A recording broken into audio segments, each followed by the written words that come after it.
بآيات من القرآن هي الحلقات تملأني. Bangsa dahulu pun, dari dahulu maksudnya, bangsa Yahudi ini termasuk kelompok yang pernah melakukan dosa besar, yaitu dengan membunuh para nabi dan rasul mereka. Sepeninggal Nabi Daud dan Sulaiman, bangsa Yahudi ini pecah menjadi dua. Ada bagian utara, ada bagian selatan. Nah, bagian utara dipimpin oleh Yarbaam, putra Nabi Sulaiman. Bagian selatan dipimpin oleh Rahbaam, ponakan Nabi Sulaiman. Mereka mengotori kesucian Al-Quds, Old City, Yerusalem yang menjadi kiblat umat Islam, para nabi sebelum Rasulullah dan kiblat Rasulullah yang pertama. Mereka melakukan perbuatan maksiat dengan menodainya dengan berbagai macam perbuatan dosa, berzina, mabuk dan sebagainya.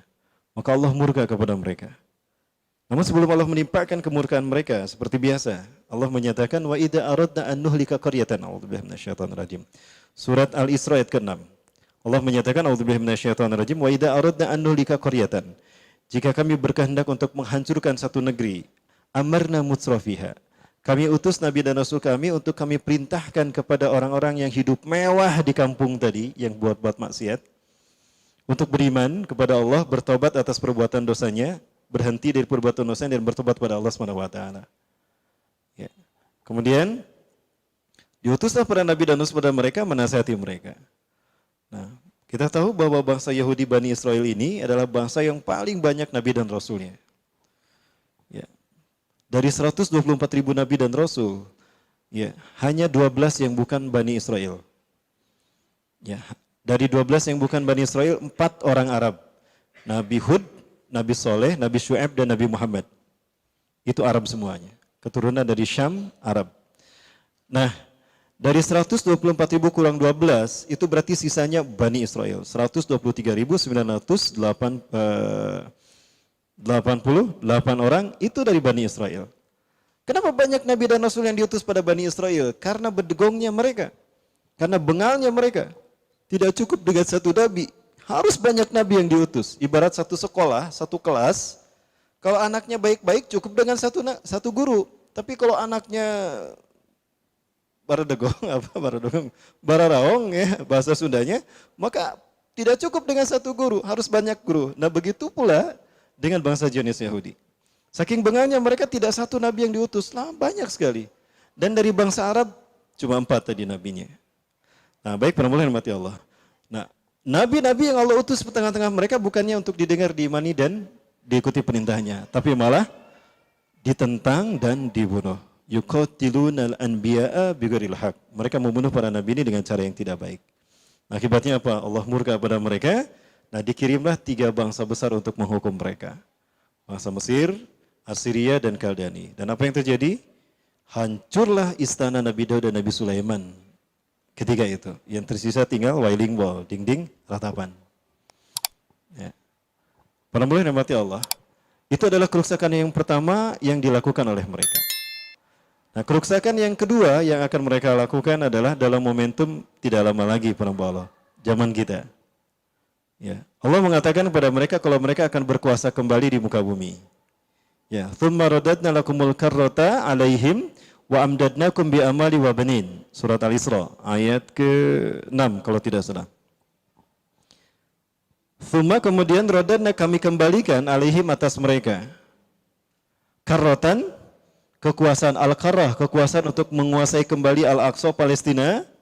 Wa amdadnakum dan kami kuatkan kalian dengan harta yang banyak.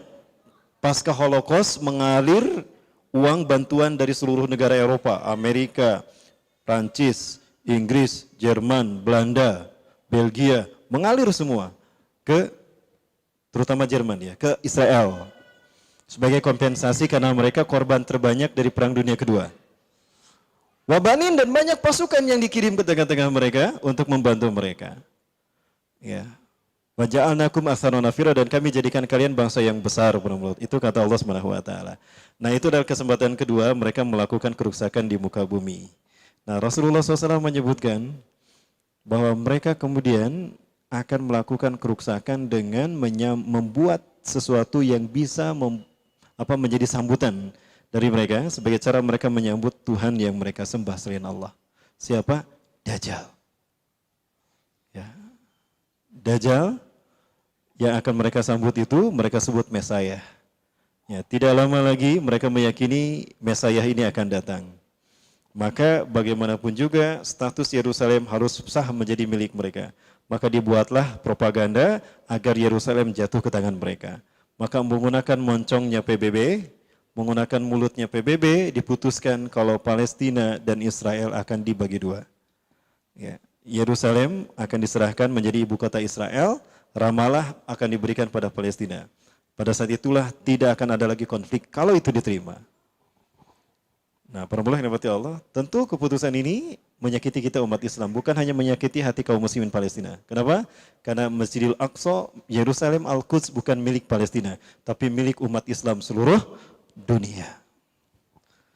Nah, para Allah, sebetulnya apa yang diinginkan Israel? Tidak lain yang diinginkan Israel adalah mengganti Masjidil Aqsa kita dengan sinagog Yahudi. Agenda mereka kita sudah tahu adalah untuk menguasai dunia dalam frame Y2 km, Year of the Yehuda Kingdom, atau disebut dengan Novus Ordo Seclorum. Dan mereka menjadikan Palestina sebagai tempat di mana mereka akan mendirikan singgasana Tuhan mereka. Wafilah, ini adalah Masjidil Aqsa, kiblat kita yang pertama. Nah, jika keputusan PBB tadi diterima dan disahkan oleh PBB dan negara-negara Eropa menyetujuinya, walaupun negara Islam tidak mendukungnya, maka ini akan jatuh ke tangan Israel. Dan kalau ini jatuh ke tangan Israel, kita sudah tahu apa yang akan mereka lakukan. Mereka akan menggantinya dengan sinagoga, Beit Sulaiman, Solomon Temple. Dan jika ini sudah terjadi, maka iblis dan Dajjal merasa menang atas umat Islam dan atas Islam, bahkan merasa mengalahkan Allah. Karena saat itu mereka eksis sebagai Tuhan penguasa bumi dan langit, Dwi Tunggal. Nah, ini kerusakan yang kedua dalam pandangan para ahli sejarah kontemporer. Inilah kerusakan kedua yang mereka lakukan, yang akan mereka wujudkan demi menyembah Tuhan yang mereka tunggu-tunggu, iblis dan Dajjal. Nah, jika ini terjadi, sudah barang tentu Allah akan menimpakan hukuman kepada mereka. Nah, di dalam Al-Quran masih dalam surat Al-Isra.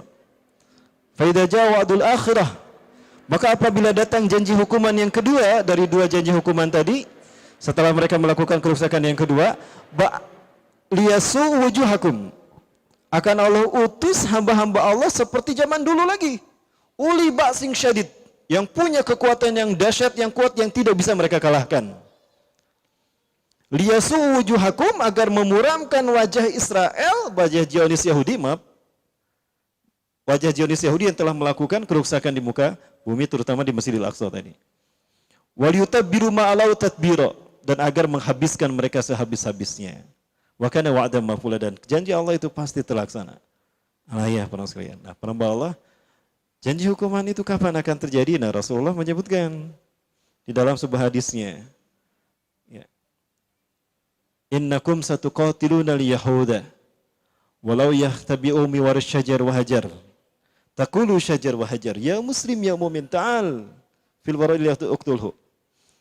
Ya, sungguh kalian akan memerangi bangsa Yahudi sampai pun mereka akan bersembunyi di balik batu dan pohon. Ketika mereka bersembunyi di balik batu dan pohon berkata, "Hei muslim mu'min, sini dia.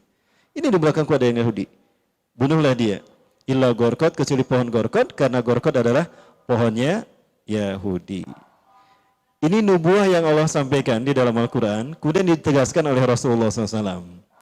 Jadi hadis Rasulullah yang menerangkan tentang ini menjadi mu'akkad, penguat terhadap nubuah yang Allah sampaikan. Nah, maka inilah yang disebut dengan nubuah Rasulullah, tanda kebenaran Nabi Rasulullah SAW sebagai Nabi dan Rasulullah. Imafilah, pernah kami bahas ya para muslimin tentang kapan bangsa Yahudi ini akan dihukum Allah. Tadi ayatnya sudah saya sampaikan. Nah, yang pertama surat Al-Isra ayat ke-4. Ya, wa qadaina ila bani Israil, dan kami tetapkan bagi bani Israel fil kitabi, di dalam Alkitab, la tufsiduna fil ardi marratain. Sungguh mereka akan melakukan kerusakan 2 kali. Wala ta'luna uluwan kabira, dan mereka akan melakukan kerusakan yang sangat besar. Fa idza jawa'du ulahuma, apabila tiba janji hukuman yang pertama Ba'asna alaikum ibadalana, kami utus kepada kalian hamba-hamba kami uli ba'sin syadid, yang punya kekuatan yang sangat besar, yang sangat kuat. Fajasu khilala diyar, mereka merajalela di kampung-kampung kalian. Wa kana wa'dan maf'ula, dan adalah janji Allah pasti terlaksana.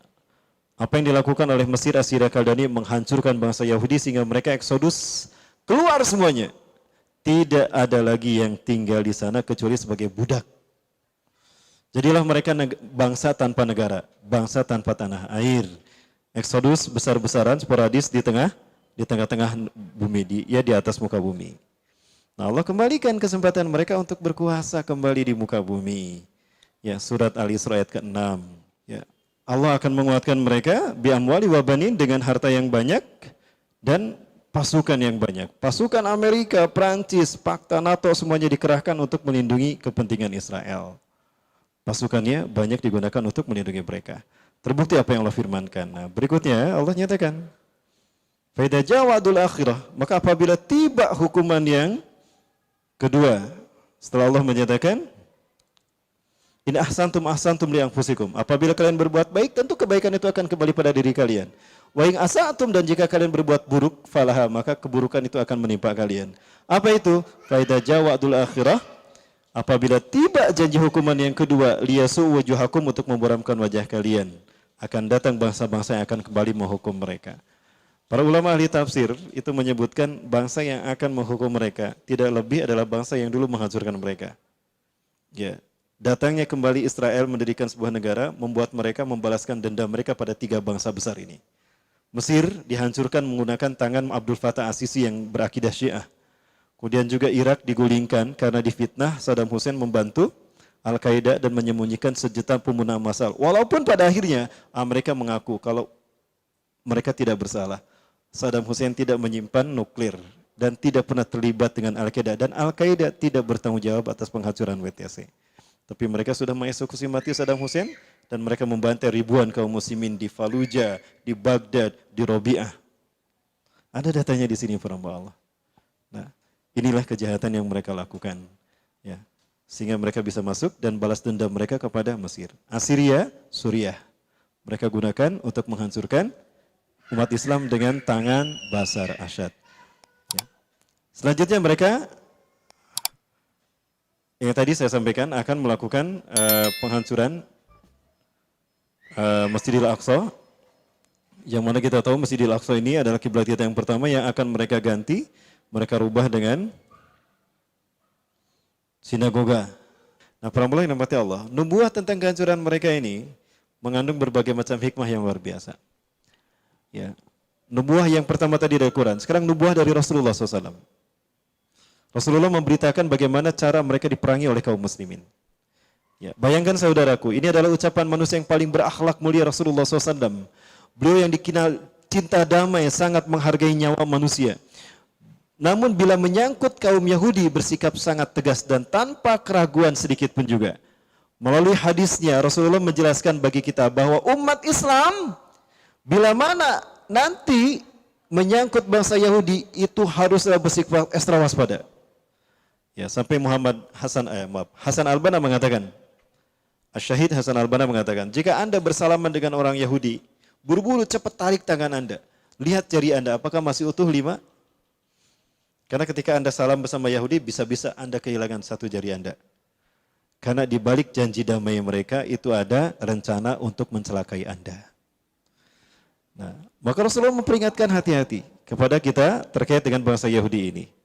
Sebab pada gilirannya kita semua orang yang beriman bakal terlibat dalam memerangi mereka, sehingga batu dan pohon pun turut berbicara dan berpihak kepada, pohon, batu berpihak kepada kaum muslimin, apabila Allah mengizinkan untuk sanggup berkata dan mengungkap keberpihakannya itu. Nah, di sini Rasulullah menyebutkan dengan kalimat ayyuhal muslimin, ayyuhal mu'minin, ya ibadallah, ta'alau fil wara'il yahud uqtulhu. Yang disambut bukan nama bangsanya, wahai muslim Palestina, wahai muslim Indonesia, wahai muslim Rohingya, bukan. Tapi yang Allah sebut adalah akidah kita. Ini bahasa pemersatu. Ini artinya isyarat bahwa umat Islam ini betul-betul akan memerangi mereka. Bukan orang Palestina saja yang memeranginya, tetapi semua negara yang ada umat Islamnya, umat Islam di semua negara seluruh dunia, itu yang akan memengaruhinya dan menghancurkannya. Ya. Datanglah kemari ini ada orang Yahudi, bunuh dia. Loh, bukankah Rasulullah ini sangat cinta kepada manusia? Iya. Sangat berkasih sayang? Iya. Tidak ada yang berakhlak mulia selepas mulai dari Rasulullah. Dan tidak yang lebih menyayangi seseorang ketimbang Rasulullah SAW. Tapi dalam hal berhadapan dengan bangsa Zionis Yahudi yang kejam, teroris, yang biadab, Rasulullah tidak tendeng aling-aling. Ya. Dan coba perhatikan bagaimana Nabi Muhammad SAW menggambarkan bahwa tatkala batu berbicara saat itu, ia akan memanggil kita dengan panggilan berdasarkan bangsa atau atribut identitas lainnya. Batu bakal menyapa kaum mujahidin ini dengan identitas yang Allah berikan kepada mereka. Huwassamakumul muslimina min qablu wa fi hada. Maka kalimatnya ayuhal muslimin. Bukan wahai bangsa Palestina, wahai bangsa Arab, wahai bangsa Mesir, wahai bangsa Jordan, wahai bangsa Yahudi, wahai bangsa Indonesia, wahai bangsa Malaysia, bukan.